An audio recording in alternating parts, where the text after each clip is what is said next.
ચાલો વિદ્યાર્થી મિત્રો, ધોરણ 10 બેઝિકના વિદ્યાર્થીઓ લગભગ સુધી તો ત્રિકોણમિતિ પાઠ જે 8 અને 9મું પાઠ છે એને ઓપ્શનમાં કાઢી નાખતા હોય છે. પરંતુ જો તમને સારામાં સારા ગુણ મેળવવા હોય અને પૂરેપૂરા પણ ગુણ મેળવવા હોય તો પણ આ પાઠની તમારી આવશ્યકતા રહે છે કે તૈયાર કરો. અને કાંઈ અઘરું તો આમાંથી પૂછાતું હોતું નથી.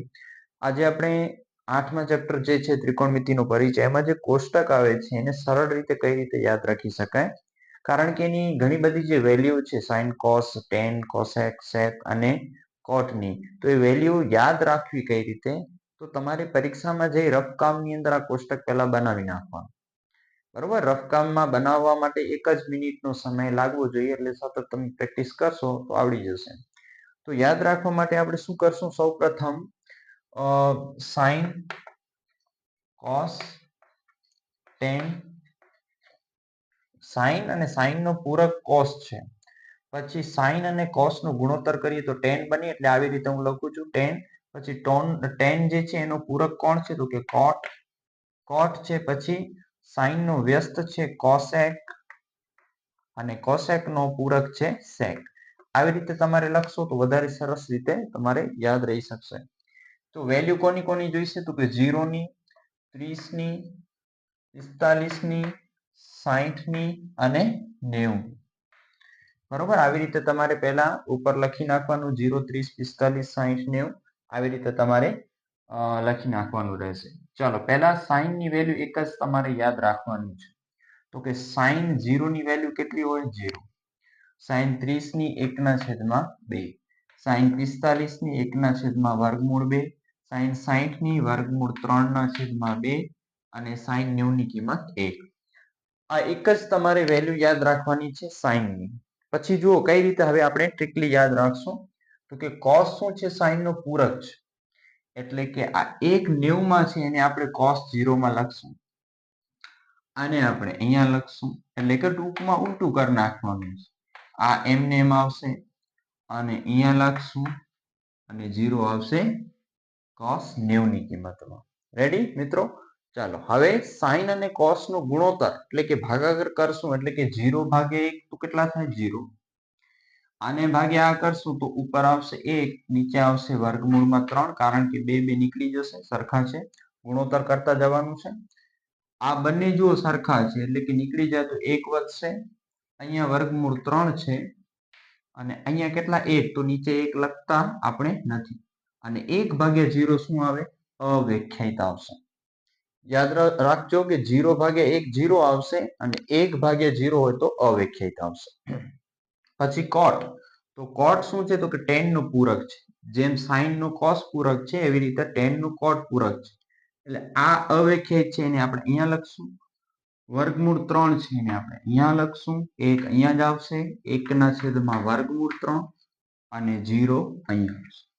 ક્લિયર છે મિત્રો? આટલું થઈ ગયું. 4 ની આપણે વેલ્યુ લખી નાખી. હવે કોસેક, તો કે કોસેક શું છે, તો કે સાઇન નું વ્યસ્ત છે.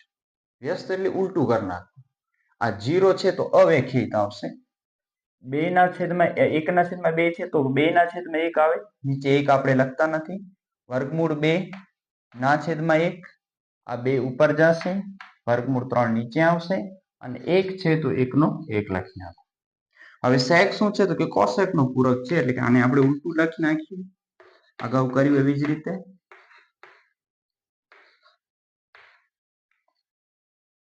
રેડી મિત્રો? તો આવી રીતે જે છે તમારે સિમ્પલી યાદ રાખવાનું છે આખું કોષ્ટક, અને 5 થી 10 વખત સતત તમે પ્રેક્ટિસ કરશો એટલે આ કોષ્ટક એકદમ તમને યાદ રહી જશે. આ કોષ્ટકની મદદથી કેવા દાખલાઓ પૂછે છે એ પણ હું તમને કહી દઉં.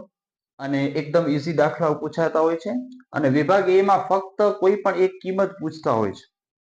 ઘણી વખત તમને કહી દે કે કોટ 60 ની કિંમત કેટલી, તો આમ આપણને યાદ ન હોય, પણ કોષ્ટક રફકામની અંદર લખેલો હોય તો તરત જ તમે શોધીને તેનો સાચો જવાબ લખી શકશો. એટલે વિભાગ એકમાં પણ જે છે આ પૂછાય છે, અને વિભાગ બી માં 2 દાખલાઓ પૂછાય છે આ પાઠમાંથી, તો એમાં પણ આ કોષ્ટક કામ આવી શકે છે.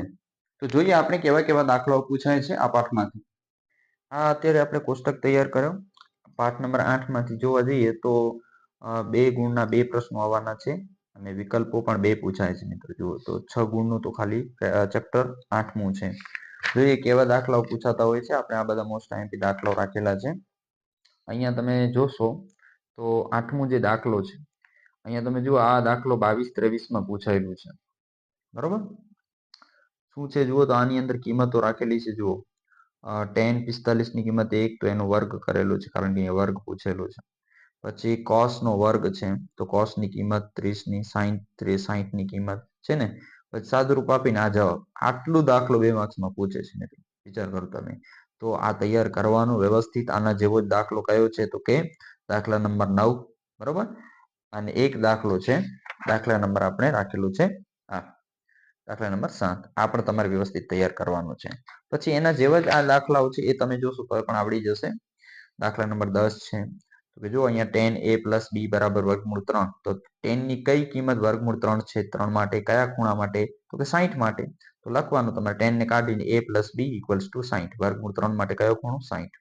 એવી જ રીતે 1/3 વર્ગમૂળ 3 છે, તો tan ના કયા ખૂણા માટેની આ કિંમત છે? 30 માટે. a minus b equals to 30. tan નીકળી જશે. આ બંને લોપ લેશો તો a ની કિંમત મળશે, અને a ની કિંમત પછી કોઈ પણ સમીકરણ મૂકીને b ની કિંમત મેળવશો. આ પણ દાખલો 2 માર્ક્સમાં પૂછી શકાય છે ને. એના જેવો દાખલો જે છે એ 11મો છે, અને પછી 12મો પણ જોઈ લો. તો ટૂંકમાં આ 4-5 દાખલાઓ કરશો તોય તમારો એક દાખલો ફિક્સ પૂછાશે પરીક્ષામાં. તો ખૂબ જ સિક્યોર છે મિત્રો. આ કોષ્ટક પરથી આવા દાખલાઓ પૂછાશે. આ કોષ્ટકનો ઉપયોગ તમે 9મા પાઠમાં પણ કરી શકશો. એમાં પણ વિભાગ બી માં એક દાખલો પૂછાવાનો છે. તો જુઓ આટલો નાનકડો દાખલો ખાલી પૂછતા હોય છે. આપણે કયા કયા દાખલાઓ રાખેલા છે જોઈ લેવો તમે, અને ગણેલા પણ છે, એટલે તમારે વ્યવસ્થિત જોઈ અને તૈયાર કરવાનું છે. અહીંયા પણ જો કિંમતો જે છે કોષ્ટક પરથી લઈ શકશો. sin 60 છે તો એની કિંમત તમારે આવડવી જોઈએ, તો તે કોષ્ટકનો ઉપયોગ તમે અહીં પણ કરી શકશો આવા દાખલાઓની અંદર. તો મિત્રો સારામાં સારી તૈયારી કરો અને સારામાં સારા ગુણ મેળવો તેવી શુભેચ્છા.